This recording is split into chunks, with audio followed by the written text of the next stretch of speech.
Hi friends, it's Chrissy from First Day of Home. Today we're going to be making several budget-friendly cake stands, and the fun part about today's tutorial is that I'm joining several other talented YouTubers in a collaboration, and I'll put a link to that playlist in the description box below. So what we're doing this week is we're each taking a photo from Pinterest that inspired us, and we're recreating it in our own unique styles, mostly using budget-friendly decor like items from the dollar store. So it's going to be a lot of fun. I'm excited that you're here. And if you're visiting for the first time, welcome to my channel. I do a lot of easy crafts and DIY projects and the occasional recipe. So if you're into that, please hit that subscribe button and then ring the bell to get notified every time I post on YouTube. Now let's go ahead and get started. My first project is a clay pot cake stand that was inspired by this beautiful wedding cake stand that I found on Pinterest. I'll put a link to it below. I'll be using some of the same elements but putting my own spin on it. I picked up a couple of these 4-inch clay pots at Dollar Tree, and they didn't have these saucers, but you can pick them up pretty cheaply at the grocery store or Walmart. I'll also be using this blue chalk paint to paint the saucer and the top rim of my clay pot. I will put a link below in the description box for the specific color if you like it. I do find it useful to use a little bit of painter's tape so that you can make some straight lines around that rim.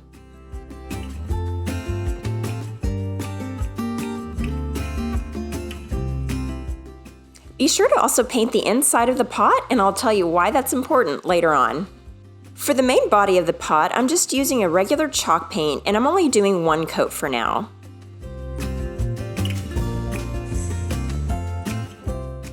Now you'll want to cover the blue parts with 2 coats of paint just to make sure none of that orange is peeking through.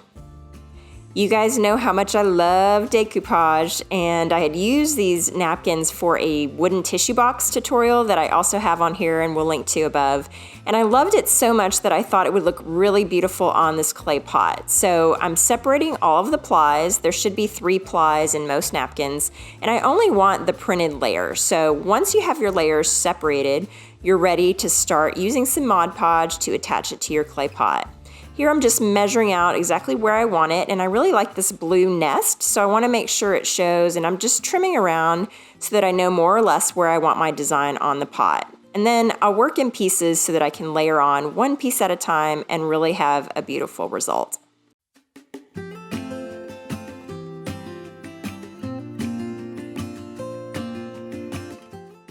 Once you know more or less where you want your tissue, you can start applying the Mod Podge. I like to just start with a small area, get my design centered, and then I can layer on more Mod Podge and place the other parts of the napkin down. I just think it's easier than trying to do too large an area at once.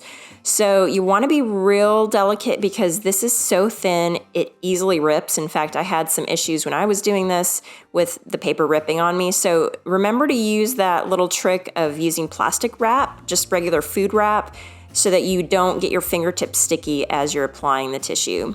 Then, as I showed you in my last tutorial, you can take a little brush with water and go around the edges to get that excess part of the napkin off. It peels right off, just like any other wet napkin would, and it really helps you to get more precise in your design and in your decoupage.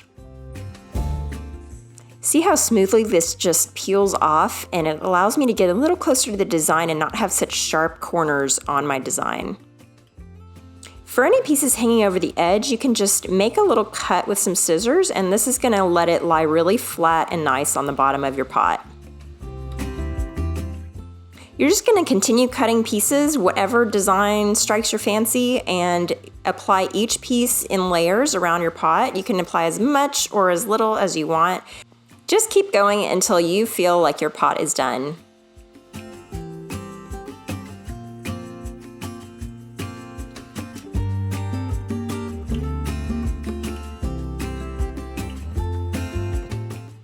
You'll notice there's a little bit of overlap on some of my layers, and that's totally okay. Just put a little Mod Podge on top and it should be fine.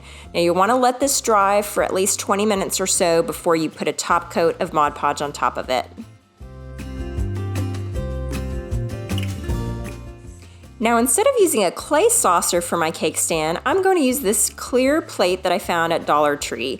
And I'm going to also mimic the design on my clay pot with a little cutout of the same napkin, and I'm going to decoupage the plate on the back and then cover it with some white paint. So I'm following the same technique, starting with a little dab of Mod Podge, centering my design, and then I'm gonna be real super careful as I put Mod Podge around the design and start to place it on the plate. It may rip in some places, but don't get concerned if that happens. It really will be disguised pretty well with the paint. So just work as best as you can and try to keep it as smooth as you can using that plastic food wrap.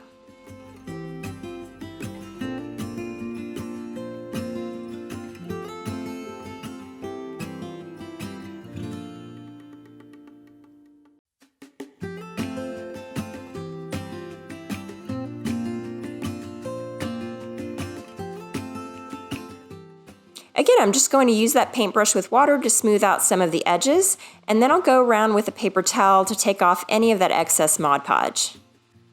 Once your Mod Podge has dried on the first layer, you'll go around and do a quick top coat with more Mod Podge. Also, I wanted to mention they make outdoor Mod Podge, so if you want to make decorative pots for the outdoors, you can use this instead. Just like we did with the pot, I'm going to apply another top coat of Mod Podge on the napkin once it's fully dried, and then I'm going to let that dry again for about 20 minutes before I apply some chalk paint. Now there's nothing really special you have to do when you're applying the chalk paint to the back of the plate. Just be a little careful around that napkin that you've decoupaged onto the plate because you don't want it to get too soggy where it's going to start bunching up. So I'm being very careful as I just dab that back of the napkin with the chalk paint, and I like using a sponge for this reason. It doesn't have those hard bristles. After it's dried completely, which they suggest is about 2 hours, it may be a little less depending on where you live and the humidity, but you want to do another top coat to make sure that it fully coats the back of the plate. The final step in making our cake stand is to take our pot and attach it to the base. So here it is, all decoupaged and nice and smooth, and I'm just going to use some E6000 to glue it to the base.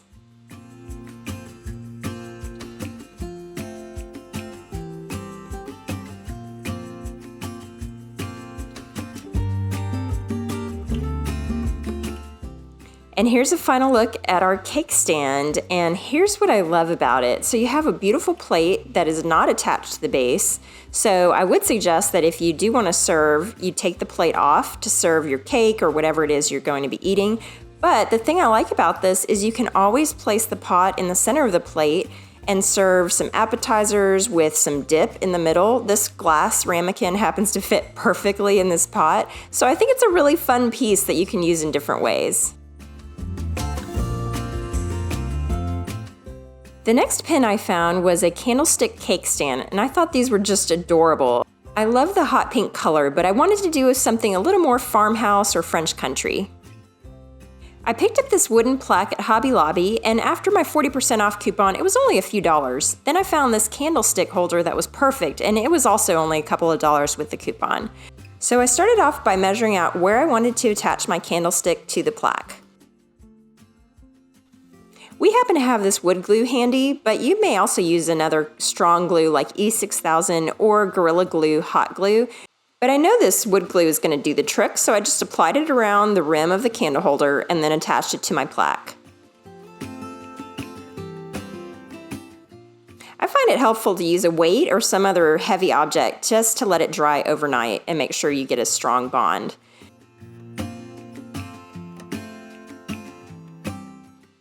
Now my cake stand's ready to paint, and we're gonna have some fun with this paint job. I'm going to use that same chalky finish I used for my other cake stand. Always make sure you stir it really well before you begin. And I'm just going to start with one coat and then give it some time to dry before I apply the second coat. Now I did notice there were some rough edges on this piece, especially on the plaque, and in hindsight I would have sanded that before I got started, but it's no big deal if you sand it in between paint coats. It kind of adds to that rough farmhouse look anyway, so I went ahead and let this first coat dry before taking it outside to do some light sanding.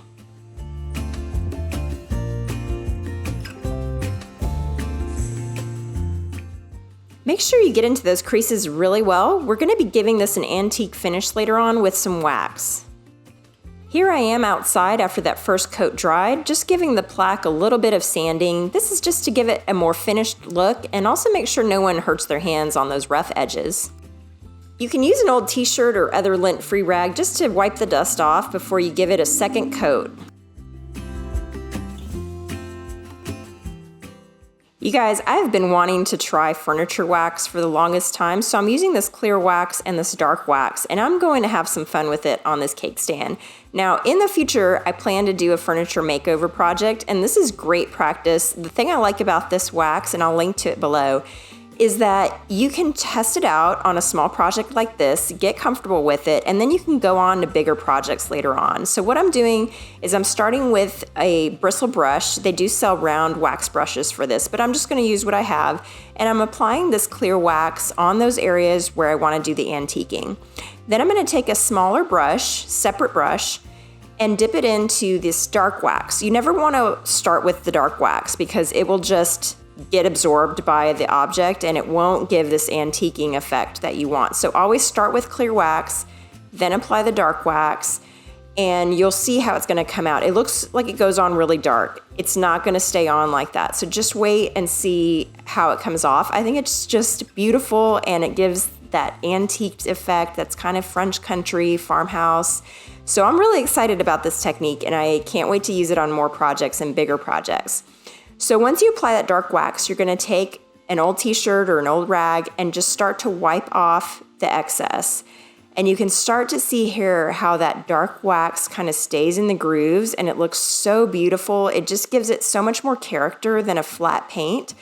So I love this technique. I think it's gonna be a lot of fun to use in future projects. I hope you go out and try it. And it's really only a couple of dollars to buy the wax. So I really like the detail that it gives here. And when you have an object with a lot of grooves and crevices, it's really perfect for an antiquing effect like this. So I'm just again wiping off the excess, and then I went ahead and applied just the clear wax all over the top of the cake stand and wiped away the excess and let it dry overnight. It just gives a nice sheen. It's not shiny, but it gives a nice finished look. There's nothing more you need to do to your cake stand, but if you have some scrapbook paper handy, it's always nice to cut out the shape of the oval and just set it on top to customize the cake stand for whatever event you're having, if it's a bridal shower or a baby shower or just a party with friends. It adds a nice, cute little touch. So I happen to have this scrapbook paper handy and I thought it'd be fun to experiment with it and see how it looked with different paper on top. So you play with it and have some fun, but it's beautiful just as it is as well. I'm really pleased with how this cake stand came out, and you can go bold with colors, you can go neutral. I decided to give you kind of a neutral farmhouse look, but there's so much more you can do with this with just a plaque and a candlestick. I do love the fact that you can cut out different paper to put on top, and so these two cake stands together I think have different personalities and can be a lot of fun for your next party. I hope you enjoyed these easy crafts, and remember, my friends have more cake stand inspiration for you in the playlist linked below in the description box. If you like this video, I appreciate you giving it a thumbs up. And as always, I love hearing from you, so please leave me a comment. Let me know which cake stand you like the best, if you learned something new, or if you have any tips for me. And don't forget, I have more easy crafts and DIY projects on my blog at firstdayofhome.com. I'll see you next time.